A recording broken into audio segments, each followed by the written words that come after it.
जी अस्सलामु अलैकुम वरहमतुल्लाहि वबरकातुह। मेरे दोस्तों, आप लोग कैसे हैं?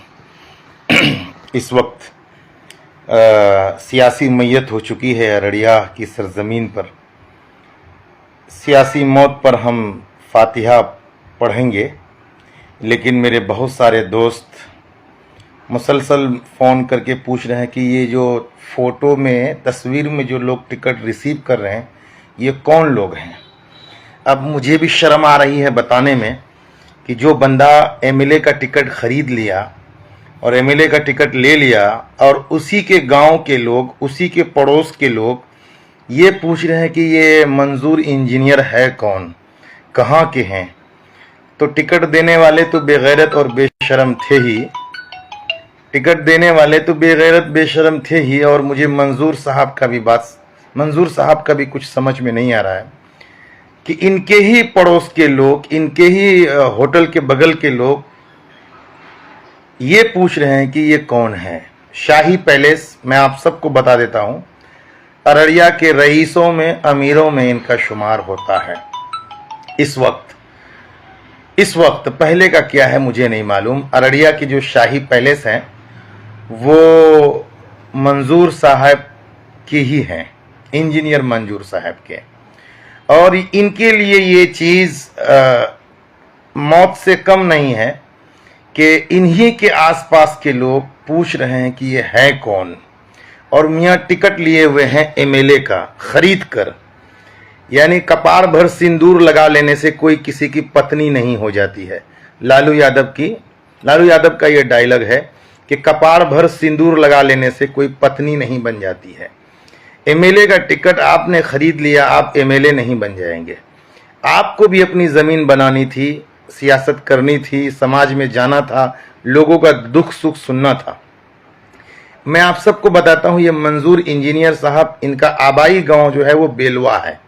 बेलवा अररिया से जब आप पूरब जाएंगे बैरगाछी की तरफ, बेलवा पुल से पहले एक सड़क जाती है बेलवा के लिए, एक सड़क मझगवां के लिए चली जाती है, उसके आगे एक और गेट बना हुआ है, वो बेलवा के लिए जाती है।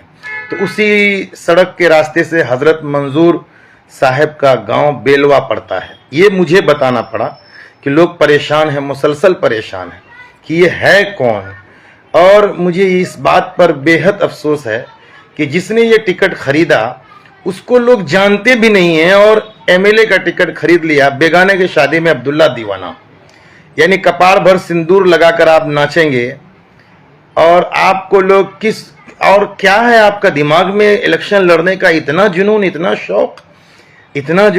शौक अगर है और था तो पहले से आप कभी पार्षद का लड़ लेते, कभी एमएलए का लड़ लेते, किसी पार्टी से ही सही अपनी कोई संगठन खड़ी कर लेते, लोगों का सेवा कर लेते। लोग पता चल जाता है आपका कोई ट्रस्ट होता, आपका कोई समाज सेवा संगठन होता।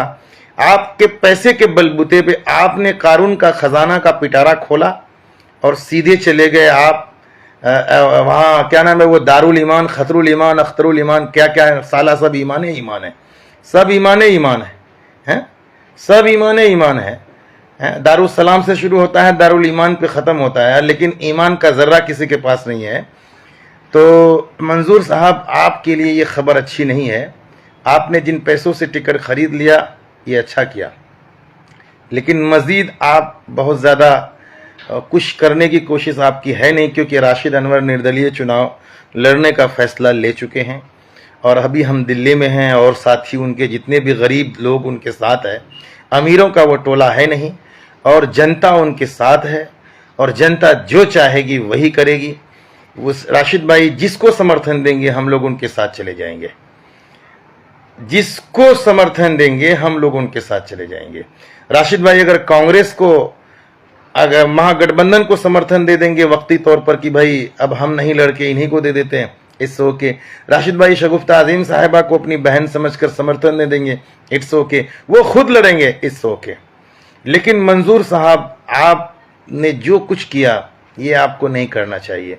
आपने अपने माल के बलबूते पे, अपनी दौलत के बलबूते पर आपने एक गरीब की टिकट गरीब की हलक से खींच लिया। ऐसी दौलत आपको मुबारक हो, ऐसी दौलत आपको मुबारक हो। अल्लाह अगर दौलत दे भी तो साथ में नरमी भी दे, सूझबूझ भी दे, समझ भी दे। अरे आप फेंक देते अख्तरुल ईमान के मुंह पर ये टिकट कि रखो यार उठा करके। मेरा भतीजा, मेरा भाई, मेरा पड़ोसी 10 साल से मिट्टी छान रहा है, अररिया की गली कूचों में उनकी पकड़ है। हाँ, इंसान तो इंसान, जानवर भी उसकी आहट से पहचान जाता है कि राशिद अनवर आ रहा है। इंसान को तो छोड़िए, जानवर भी आहट से पहचान जाता है कि राशिद अनवर आ रहा है। और ऐसे मशहूर चेहरे को गुर्बत की बुनियाद पर अगर टिकट नहीं मिलती है तो मैं तो साफ इस बात की तरफ इस बात का ऐलान करता हूं कि कोई भी ऐसी पार्टी नहीं है जिसके अंदर लूट तरास, झूठ, मक्कारी, अय्यारी, गद्दारी ना हो। हम कांग्रेस को पानी पी करके इसलिए कोसते रहते हैं कि वो एक रिवायत पसंद पार्टी है, एक रिवायत पसंद पार्टी है, रिवायती परंपरा को निभाता है। बीजेपी को इसलिए हम समर्थन नहीं करते कि वो हमारे धार्मिक भावनाओं से खेलता है? और जेडीयू को हम लोग इसलिए समर्थन नहीं देते हैं, हालांकि हमारी बहन शगुफ्ता आजिम बहुत ही, she is very talented woman, बहुत ही ज़बरदस्त, लेकिन उनके गठबंधन की वजह से हम लोगों ने कहा कि जब अपनी सियासी ताकत आ रही है उनके साथ जाएंगे। लेकिन आपने, मंजूर साहब, आपकी भी बड़ी गलती है, बहुत बड़ी गलती है, बहुत बड़ी गलती है। आपको टिकट नहीं लेना चाहिए, आपको जानना चाहिए आपके साथ कौन जाएगा। मुझे बताइए, आप खिसिया करके टिकट लिए, आपने ये इरादा जाहिर किया था। आप याद कीजिएगा मंजूर साहब को टेक कीजिएगा। आप झमटा आए थे, मुखिया जी के साथ आपकी बातचीत हुई, उसके बाद मेरे पास आप आए, आपने कहा कि आप हमारा साथ दीजिए, हम आबिदुर रहमान को घर बिठा कर छोड़ेंगे। आप इलेक्शन लड़ने के लिए इसलिए नहीं, आप आबिदुर रहमान के बुग़्ज़ में इलेक्शन लड़ने आए। मंजूर साहब इलेक्शन लड़ने या जीतने नहीं आए हैं, आप लोग साहब ये बात सब जान जाइए। खुदा की कसम, मैं हानिस नहीं हो सकता। मंजूर साहब एमएलए बनने नहीं आए।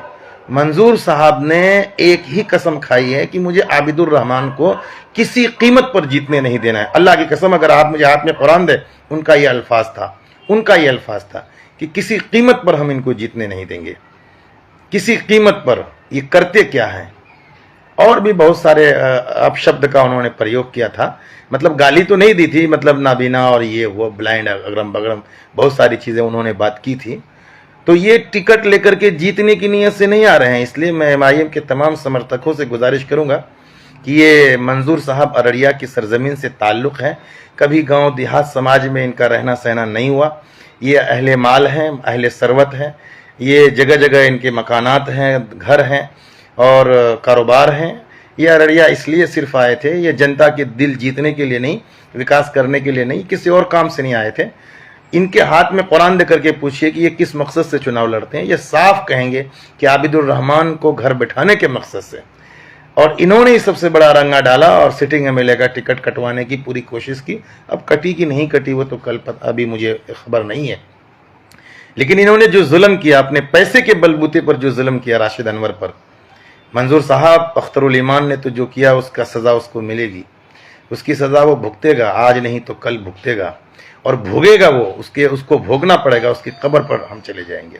लेकिन आप ये नहीं करते। बस इसी बात पर अपनी बात को ख़त्म करता हूँ। मंजूर साहब पैसे खर्च मत कीजिएगा। अस्सलाम वालेकुम।